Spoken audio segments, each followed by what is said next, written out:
예, 여러분 안녕하십니까. 1836일 되는 미국 대사관 지키는 시민들의 행동입니다. 대통령 선거가 초시계로 움직이고 있습니다. 국민의힘당 후보 8명으로 정리가 되었습니다.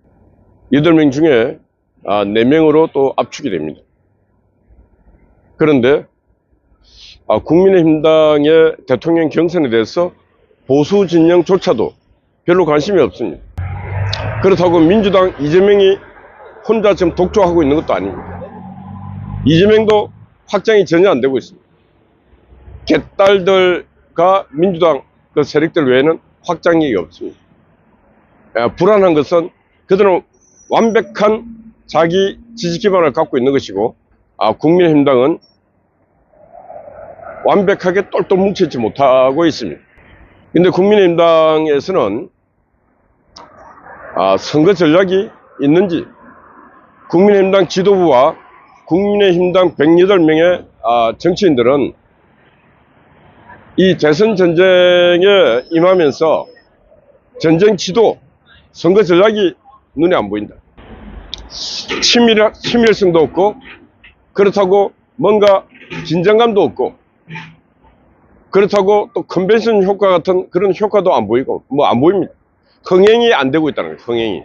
흥행이 안 되면은 이게 실패할 가능성이 높습니다.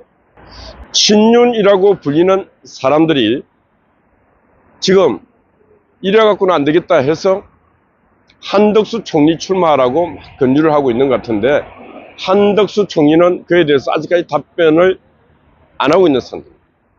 그렇다고 한다고도 아니요, 안 한다고도 아니요. NCND 상태입니다.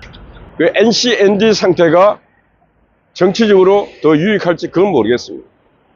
유익할 수도 있을 수도 있습니다.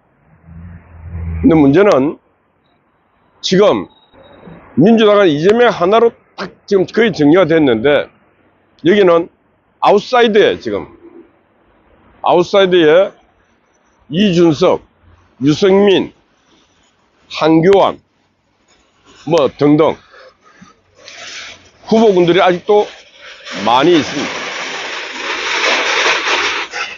중도 세력들, 그래도 보수색을 갖고 있는 정치인들이 들판에 나가서 많이 헤매고 있습니다. 표도 거의 얻을 수 없는 상황이지만 그래도 소수의 몇 표라도 갖고 갈 수 있는 그런 사람들이 나가 있습니다. 그래서 어제 제가 대통령 국민후보 추대위원회를 구성하자. 지금 현재 국민의힘당에서 뭔가 이 흥행이 안 되고 있으면은 국민의힘당도 시민사회와 손을 잡고 뭔가 당은 당대로 열심히 레이스 펼치고, 시민사회에서는 국민후보 추대위원회가 좀 다 모아갖고 나가서 혼자 각계 전투하지 말고 다 모아서 우리가 당신들이 진정으로 이 나라의 국정을, 정치를 생각하고 나올 의향이 있으면은 한 군데 모여서 경선을 해보자. 그래서 그 중에 결정이 된 사람이 국민의힘당에 결정된 사람하고 마지막 레이스를 펼쳐갖고 그 레이스의 승자가 이재명과 붙는 이런 과정을 거치는 것도 국민적 관심사, 흥행, 그걸 위해서도 또 그다음에 마지막 결전의 체력도 향상시키기 위해서 좋은 방법이 아닌가, 그런 생각입니다. 그래서 저희 자유연대 한국NGO연합에서는 그런 고민들을 지금 하고 있는 중입니다. 그래서 우리가 좀 약간 폭을 넓혀갖고 지금 진행을 할 수밖에 없다. 왜 할 수밖에 없는가? 우리 보수 진영, 우파 진영이 정치적인 리더, 정치적 어른이, 정치적 질서가 안 잡혔기 때문에 늘 선거 때만 되면 이렇게 분열이 됩니다. 교육감 선거 할 때마다 분열해서 꼭 하나가, 보수 단일화 아무리 해놔도 하나가 기어나갑니다. 그래서 하면 집니다. 왜? 1대1로 싸우니까 질 수밖에 없는 거 아닙니까? 이번에 부산 교육감 선거도 정리를 1차 단일화를 했는데 또 하나가 기어나갔습니다. 그러니까 그것도 단일화 하려고 막 했는데 거부하는 통에 1대1로 싸우니까 또 져버렸습니다. 그래서 누구 한 사람이라도 나가면 안 된다. 그걸 최대한 시민사회에서는 단일화 작업을 해서 최대한 원팀으로 묶는 작업을 시민사회가 해야 되고, 당은 그런 것들을 수용할 수 있는 준비를 지금부터 해 가야 된다. 그리고 지금 뛰고 있는 후보들도 누구든지 최종 어떤 시스템에 걸쳐서 최종 레이스를 펼쳐서 받아주겠다는 그런 자신감이 있어야 됩니다.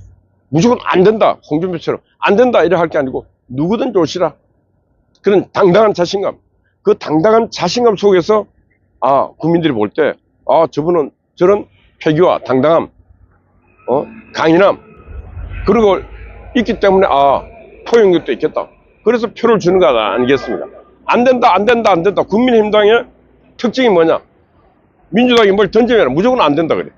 국민의힘당 앞으로 정치인들은 민주당이 뭐 25만 원 주자 그러면은 우리 당은 50만 원 주겠다 해야 돼. 근데 방법은 틀려야 됩니다.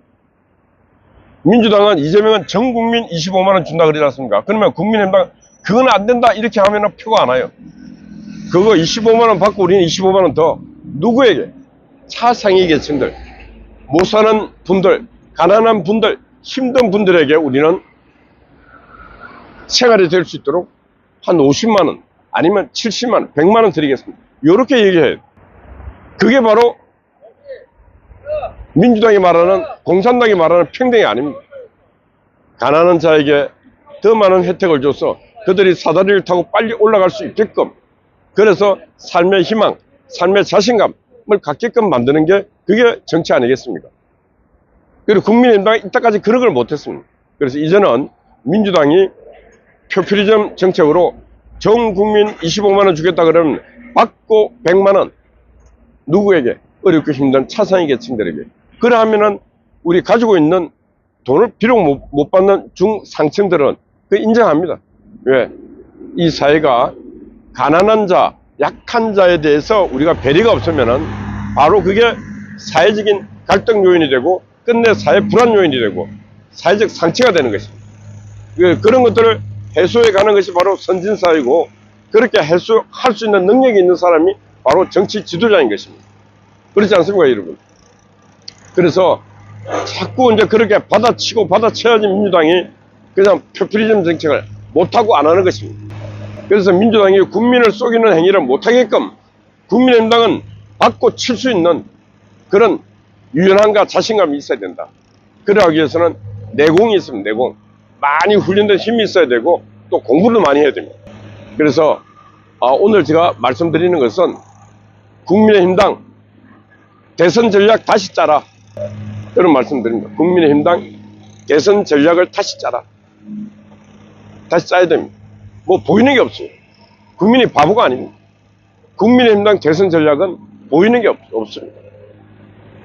그래서 일반 국민들도, 지지자들도 국민의힘당의 대선 전략은 이런 방향으로 가는 모양이다, 우리도 좀 돕자, 이런 마음이 들게끔 국민의힘당 국회의원 108명 여러분, 1박 2일 연수를 하든 2박 3일 연수를 하든 아직 시간이 있습니다. 대선 전략을 치밀하게, 유연하게, 세련되게 짜십시오. 그래서 이번 대선 전쟁에서 반드시 승리하는 국민의힘당이 되기를 바랍니다. 어젯밤에는 우리 강목사님이 또 수고를 했습니다. 우리 미경님, 각채님, 타워, 아군스파이, 오늘 또 진수아지도 들어왔던데 여러분들 건강하십시오. 파이팅입니다. 감사합니다.